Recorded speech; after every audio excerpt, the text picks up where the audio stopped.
Hello and welcome back to the channel. If you're new here, I'm Sonia and I'm very glad you're here. Today, here in the States, it's Father's Day. If you're not in the US, it's like Mother's Day, only, well, you get it, celebrating dads. So if you are celebrating, happy Father's Day. Do you have your afternoon tea menu planned? What, you don't think men would enjoy afternoon tea? Too frilly? Too frou-frou with so many fiddly foods like little sandwiches and scones teetering with mounds of clotted cream and jam? Well, it's true that at least here in the US, afternoon tea is mostly enjoyed by women. But elsewhere in the world, that's not the case, and it needn't be here. If you want, you can make heartier fare. And notice I said heartier, not bigger, if you think that might appeal more to the guys. And one of those changes, or additions as it were, can be made to the scones. In addition to providing scones meant for cream and jam, a nice savory scone spread with butter is quite a treat with tea, specifically cheese scones. Now, like any scone recipe out there, there is no shortage of versions for cheese scones.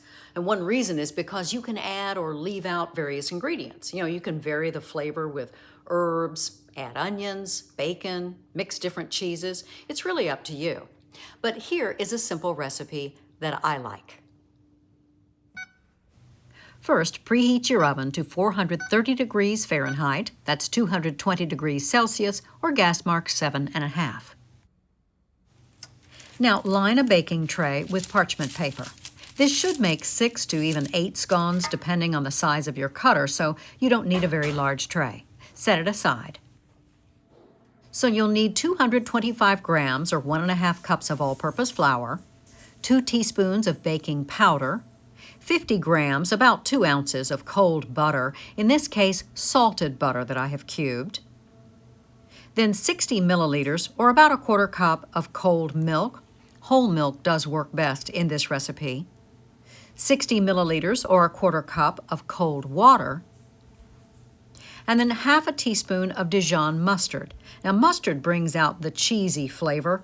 If you don't have Dijon, regular mustard can be a substitute, or better yet, mustard powder, which is called for in many cheese scone recipes, works great. And finally, the star of the show, 100 grams or 3.5 ounces of cheese. Now, any one particular cheese you like is going to work just fine, but make sure it's flavorful. Now, I'm using a sharp, strong cheddar that I have grated, but be sure to use something that's got a strong flavor to it. In a large bowl, combine the flour and baking powder. It's also here that if you aren't using salted butter, you could add 1/4 teaspoon of salt. Mix well. Once mixed well, add in the butter. And as you would any scone recipe, you want to rub it in or cut it in until you have something akin to breadcrumbs.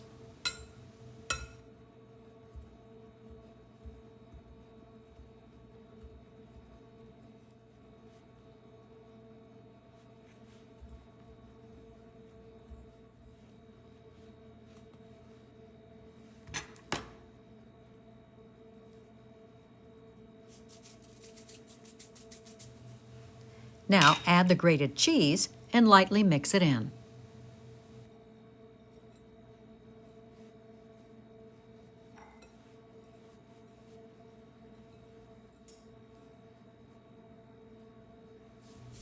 Now, once that's done, in a separate bowl or container, mix your wet ingredients. That's the milk, the water, and the mustard. Now, as I mentioned, this recipe works best with whole milk, but I don't keep whole milk around. I usually have 2% or a lower fat. So in order to boost that fat a little bit, I mixed mine with a little half and half. So mostly 2%, and then maybe a tablespoon or 2 of half and half to kind of up that fat content just a little bit. You want to give everything a good stir, and then pour the wet mixture into the flour mixture and stir until it just comes together. Be sure not to overmix it. The secret to light, fluffy scones is not overworking the dough.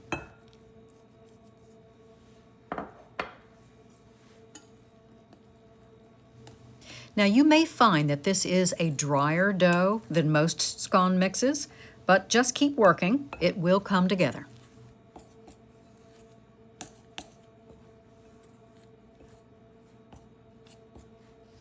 I will add in that last bit of milk I had kept out. You know, some days you need it all, some days not so much.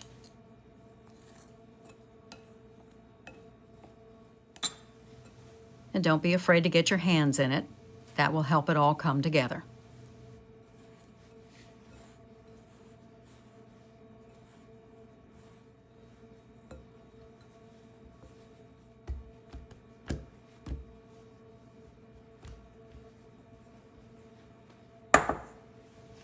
You can place the mixture on a lightly floured surface, but I'm going to keep it on this mat because I don't want to add more flour to the mix. It's already on the dry side. I am going to pat it out, or you can roll it out to about 3 centimeters, a little more than an inch, just nice and thick. Now, when it comes to the biscuit cutter, the size really is up to you, but I like about a 6 centimeter or roughly 2.5 inch round. If you're making cheese scones along with regular tea scones that you would have with clotted cream and jam, I would encourage you to use 2 types of cutters to distinguish the two. You know, perhaps solid for savory and fluted for fruit or sweet scones to tell the difference. You know, ATF, my afternoon tea friend, and I once had the unfortunate mishap of going to tea where they provided both savory and fruit scones, but they didn't tell us which was which. And as it turned out, we both picked the savory scone and proceeded to put cream and jam on it. It was a bit startling to the taste buds. You want to dust your cutter with a little flour and proceed to push straight down. Now try not to twist the cutter as you push down because that can smash the edge enough that it ends up interfering with the rise.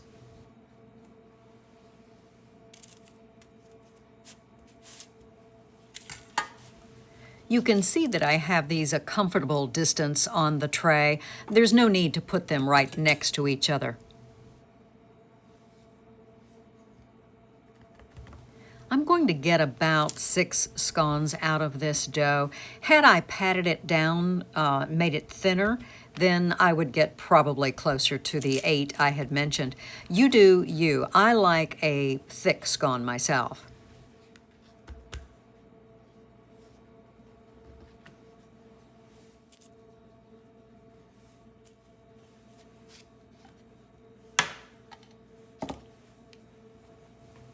To help the browning just a little bit, I'm going to brush the tops of these with just a little milk.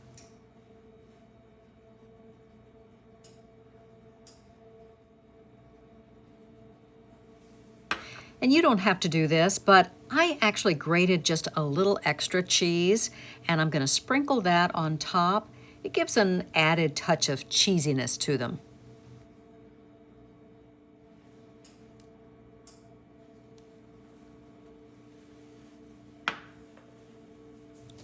Now into the preheated oven they go for 12 to 15 minutes or until the scones are golden.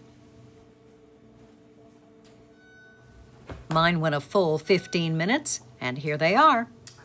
These look beautiful. Oh, perfect. See how they rose so pretty?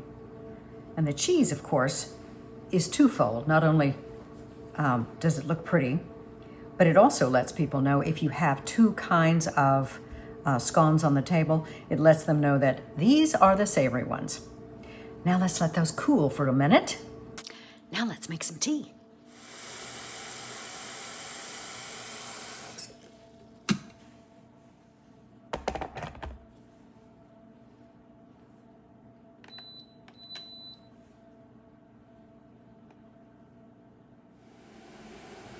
I've already pre-warmed my teapot with a first bit of hot water.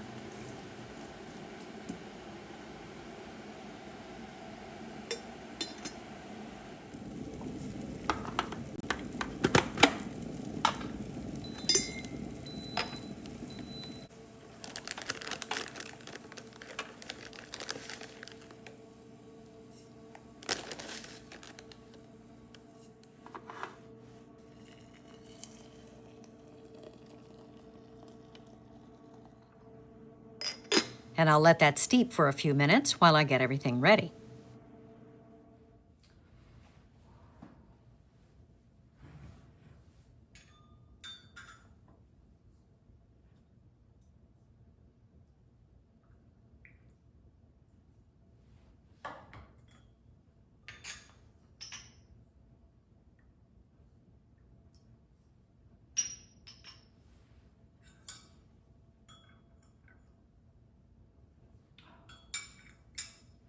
These turned out beautifully, didn't they? I mean, they're just gorgeous.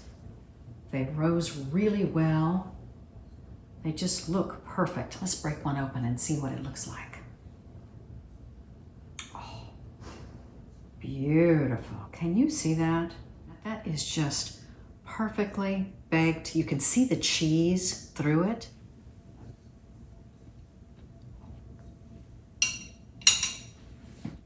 Well, I just had to butter it and take a bite. Try these savory scones. They are wonderful. I hope you enjoyed this video and will give this recipe a try. For Father's Day or any other day of the week, it would be a lovely alternative to the usual sweet things we have for afternoon tea. If you enjoyed this video, hit that like button, give it a thumbs up, and consider subscribing for more afternoon tea videos. Until next time, bye-bye.